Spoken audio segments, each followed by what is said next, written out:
Good morning.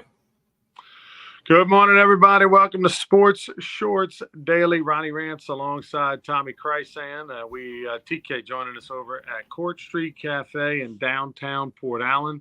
I am in an undisclosed location presented by the Louisiana Sports Hall of Fame. Go to lasportshall.com, lasportshall.com. By the way, Celebrity Golf Classic next Tuesday at Oak Wing Country Club in Alexandria. Spots available, individual or team. Go to lasportshall.com. It's the Celebrity Golf Classic next Tuesday at Oak Wing Country Club in Alexandria. It's going to be an awesome event. And the night before, that Monday night, is going to be a party from 6:30 to 9:30 over at the Country Club. Going to have hole-in-one night golf closest to the hole competition on number 10 right behind the clubhouse. DJ, live entertainment, food, you name it. Great event. Check it out, lasportshall.com. You can even buy tickets just for the party if you want to go. And then, of course, LeBears is our presenting sponsor. We appreciate LeBears, and we'll be over at LeBears this Saturday for Sports Shorts Radio from 10 until noon. Tommy Chrysan and myself, I was not on Monday because of the Baton Rouge Rougarou Golf Classic, the second annual, presented by Bayou Apparel. And we appreciate Dirk Lockhart and Greystone Country Club for hosting us for the second straight year. We had 34 teams, lots of celebs. It was an awesome time. We had great food on the course. Shout out Tremonti's Meat and Seafood for all they did at the tournament as well. And Phil's Oyster Bar won the title for best food. They had Italian meatball sliders, hot in the marinara gravy on hole number 7 or 8, and that one got all the votes, a lot of votes. But we appreciate everybody. Lots of great food out there, and we're excited. Tremonti's is going to be our sausage and hamburgers. We'll be selling Tremonti's meat, seafood, sausage and hamburgers at all the Rougarou games this year. So stepping it up big time. You're going to love all the great food we're going to have at the concession stand at all the games this summer. But a great event, Tommy. The weather was awesome, and we appreciate everybody coming out to support. It's sort of the kickoff to the season. Well, and I want to thank Eddie Kennison, who's a member of the Louisiana Sports Hall of Fame. You was so busy. He sat in with me from the clubhouse at Greystone. And yes, we told the Mississippi State punt return story. I can't interview Eddie and not go over that. And then Dan McNamara of Bayou Apparel, who's such a big supporter of the Rougarou and everything you and I do. He filled in a little bit too and got a lot of positive comments. And I thank Eddie and Dan for jumping in with me on Monday morning. And then, of course, we all dove into the tournament, and it was so great to see so many people that we all know out there, made some new friends, and the celebrities, Coach Brian Kelly, Coach Matt McMahon, and of course Casey McKenzie was there. Is he a celebrity or not? I think at this point he might be. He's definitely a C-lister in Baton Rouge. Okay, sure. Yeah. Well, I'm on the D list, so but we'll get there one day. But no, it was a great event, and it was fun to see everybody, and people are looking forward to next year's event already. So great job by you and your staff. You have a lot of people that help you pull that off that you couldn't do it without. So it was really cool. So now the countdown begins. Today is the 8th of May. That means we are 22 days away, just a touch over 3 weeks away from the start of the Baton Rouge Rougarou season. It's also on May 30th is our opening day. May 31st is the NCAA regionals for baseball. The question is, will LSU be in the NCAA regionals? We know they're not going to be hosting, but will they make it into the regionals? And that is going to be determined over the next 2 to 3 weeks. I think over the next 2 weekends. LSU's got 6 SEC games left. In my opinion, they have to win 4 to get to 13 wins and go 13-17. That would punch their ticket, even though statistically we know that it's less than 50% chance to make it to the NCAAs if you only have 13 SEC regular season wins. But a lot of that data is compiled over many, many years. And recently, now with the way that league is, the way that the LSU schedule is, they're defending national champs, et cetera, the 13, I think, is going to get LSU in because their RPI, if they win 4 of their next 6, is going to be in the 20s, probably the mid to low 20s. And so therefore, I think that's going to be enough for them to get in. And they would obviously, if they get to 13 wins, probably finish 9th in the league, something like that, 8th or 9th. And so Interesting next couple of weeks, TK. But right now, if the season were to end, according to D1Baseball.com, the Tigers would not be in the NCAA tournament, and they almost really hurt their chances last night. It would have crushed their RPI a little bit had they lost to Northwestern State, who had a 180 or 190 RPI. It would not have helped them, but they pulled it off and won the game in the bottom of the eighth. Well, bottom of the eighth, big fly by Jared Jones to give them the 6-5 lead. Guidry was good on the mound the last 4 innings. I believe that's his longest outing of the year. And he ended up getting the win, obviously, as well. But it was the big fly by Jones that was the difference. Northwestern State battled, and, they've been hot and cold during the season, so they certainly have the ability to be good. But LSU got it done. That's the final midweek game. Like you said, 6 games left, 3 at Bama. By the way, 6 o'clock, 4 o'clock, 1 o'clock. This weekend, they all stream only. And then Ole Miss comes into the box the following week. That'll be a Thursday, Friday, Saturday, because the SEC tournament will start like that Tuesday, Wednesday after. I'm like you, though. LSU's got to win 4 to 6 in front of them. 3 with Bama, 3 with Ole Miss. And then I think they got to make a little noise in the NCAA, in the SEC tournament. If they go 1 and done in that first round or 2 and out, and they don't have 4 wins here, they might not be tournament bound. And Ronnie, we always talk about this. A lot of that also factors in who else does what around the country. I mean, if a couple of these teams that are on the bubble get hot, win their conference tournament, or finish runner-up in their tournament, that could hurt LSU, which is why you always want to just control your own destiny and not depend on others. But teams all over the country, there's going to be a team or two that comes out of nowhere and wins their conference. We just don't know which conference tournament that might be. So, we'll see. And there's talk that there's 4 teams from Louisiana in. The Raging Cajuns are going to be in the tournament. Louisiana Tech's got a shot. Of course, LSU. And then, if somebody else wakes up and wins their conference tournament, McNeese, maybe something like that. So we'll see. It's going to be interesting. And it's May baseball, as we like to say. It's all about what you're doing right now matters. And for LSU, it's in Tuscaloosa this weekend. 2 sidelines, 2 notes about this coming weekend. Of course, Holman was the ace last year for Alabama Alabama baseball was their ace. Their coach, of course, Buchanan, got fired. Remember the situation where he tipped a big gambler who made a big bet against LSU when Holman had the strain back and wasn't going to start against Skeens, and his buddy, the guy knew, loaded a booster of his that had been, who donated to that program, who had a relationship with. And that guy was trying to place as much as $200,000 over multiple bets on that game. But anyway, he got fired. And then the pitching coach, who Holman had a great relationship with, didn't get the job. So therefore he went into the portal, and the rest is history. He and his family have gotten a lot of backlash since, a lot of hate mail, a lot of, that kind of stuff. His dad pitched at Jacksonville State. Holman's dad pitched at Jacksonville State in Alabama, and played AAA, got all the way up to AAA, and was telling me about it over the weekend. How it was pretty nasty and ugly at Alabama with the fans once he transferred. And so Holman actually told his pop, hey, I don't know if you shouldn't go to Tuscaloosa, Dad. I don't want you getting in any fights in the stands. And his dad said, no, I'm not. I'm going to find a quiet place, whatever. But, he's going to be very emotional. There's going to be a lot of emotions for him. How can he, hopefully he can control that. He's not a very high-low guy. He's a very steady kind of guy with his emotions, but he'll be tested this weekend. And you mentioned, teams in Louisiana, not named Raging Cajuns, LSU, and maybe Louisiana Tech that might have to win their conference tournament to get in. One of those teams is your alma mater, the Southeastern Lions. The Southeastern Lions are hosting the Southland Conference tournament in Hammond, and they are not a lock to be in it. They are battling for their postseason life to get into the tournament that is being played at their own ballpark.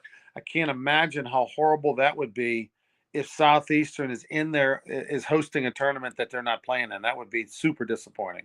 Brian, there a couple of years I was the voice of the Lions. That happened.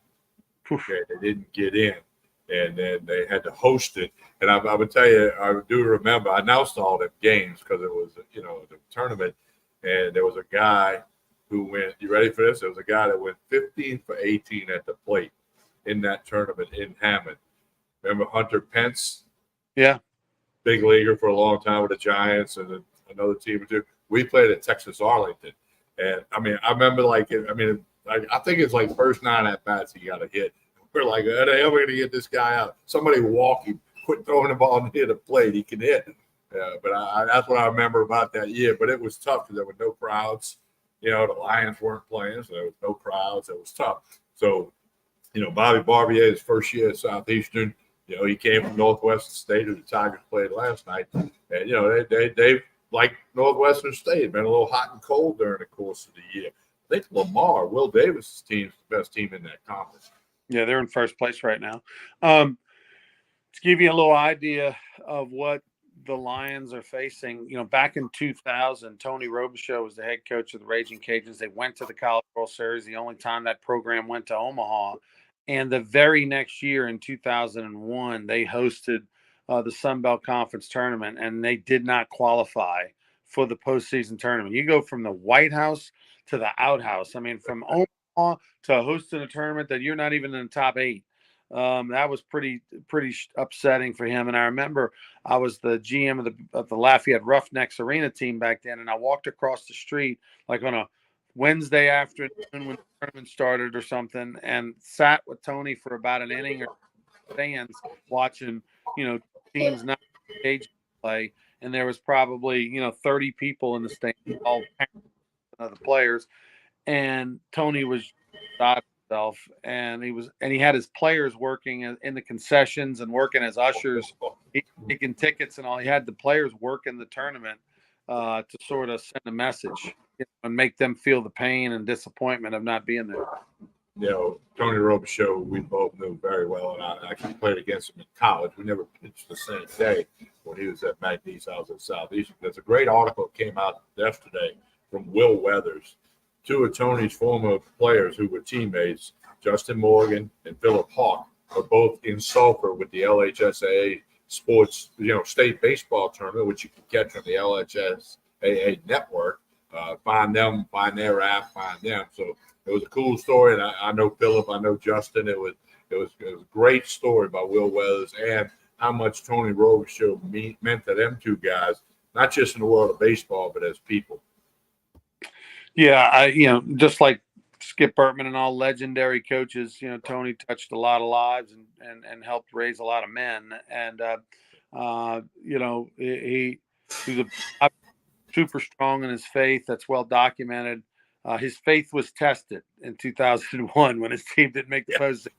Tony was a surly man for a couple of weeks, understandably so. But anyway, I hope. I like Bobby Barbier, and I want him to be successful. It was obviously a controversial decision for him to leave Northwestern State, a place he'd been for 7 or 8 years, and played there.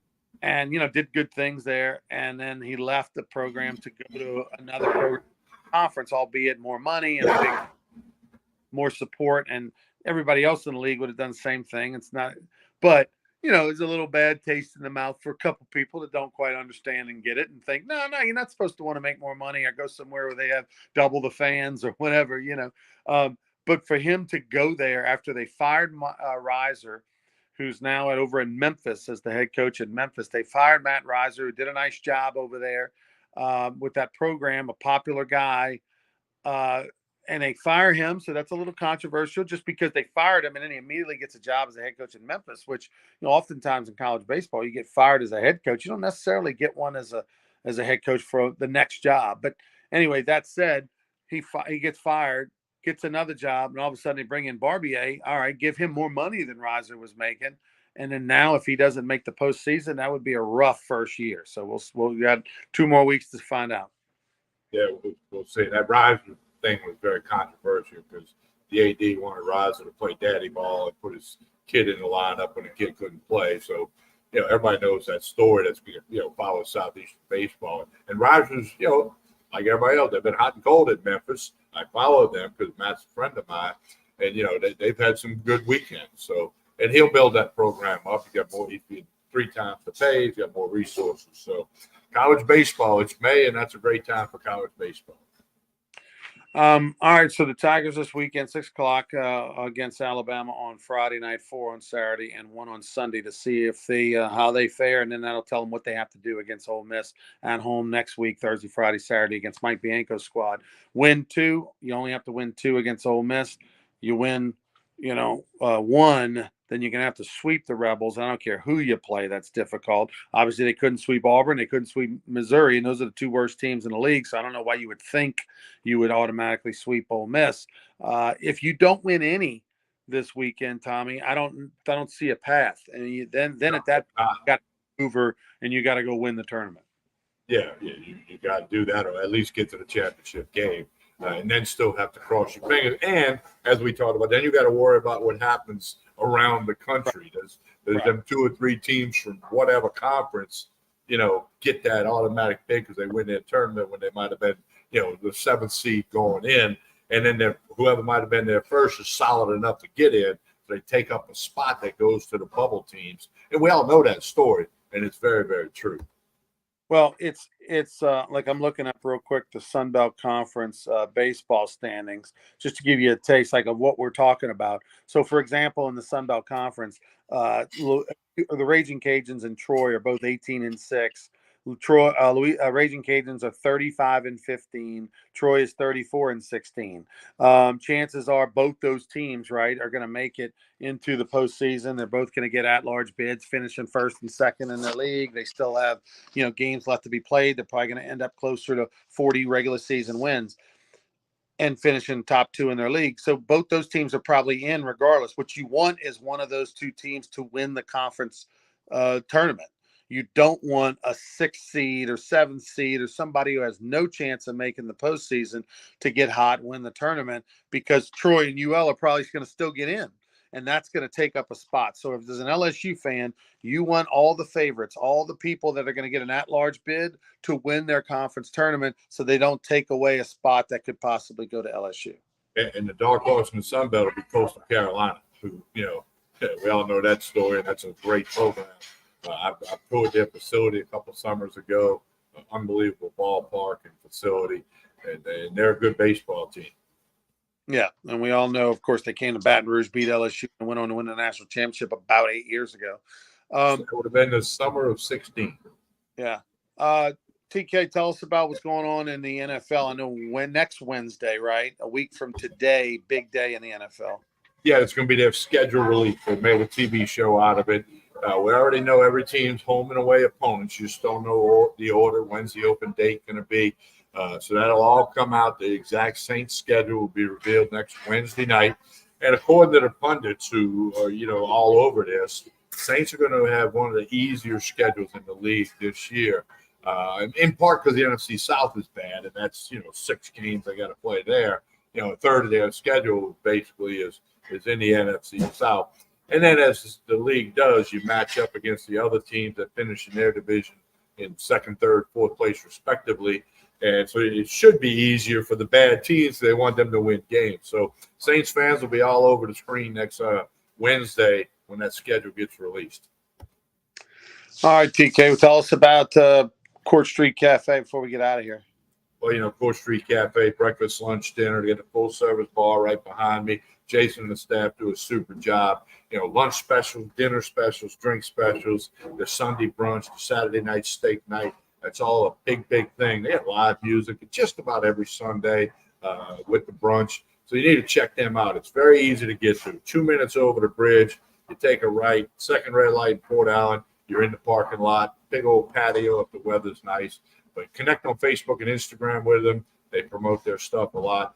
Court Street Cafe in Port Allen. Normally we're here on Mondays, but the Rougarou Golf Classic put us here on Wednesday this week, and that's fine. So appreciate people checking them out. I had a guy tell me last night he went to Court Street Cafe about 2 weeks ago because he heard the ad on the radio Saturday. He doesn't do the Facebook thing, but he listens to Sports Shorts Radio every Saturday morning. He had to come over here for business, and he made a point to stop at the Court Street Cafe. That's what makes this thing go round and round. When you sponsor the LeBears and the Edge Lounge, and you sponsor Court Street and Tremonti's, that's what makes this thing fly. That's why I always say like and share this show, because it'll make a difference for us and for our partners in advertising and the Rougarou, the Hall of Fame, the whole bit. Yep. If golfers out there, don't forget spots available next Monday, Tuesday, Monday night party, Tuesday event up in Alexandria at Oak Wing Country Club, golf course designed by David Toms. And it's in great shape. Go to lasportshall.com. We hope to see you there. For Tommy Krysan, I'm Ronnie Rance. We will see you on Friday morning for more Sports Shorts Daily. Until then, have a good one.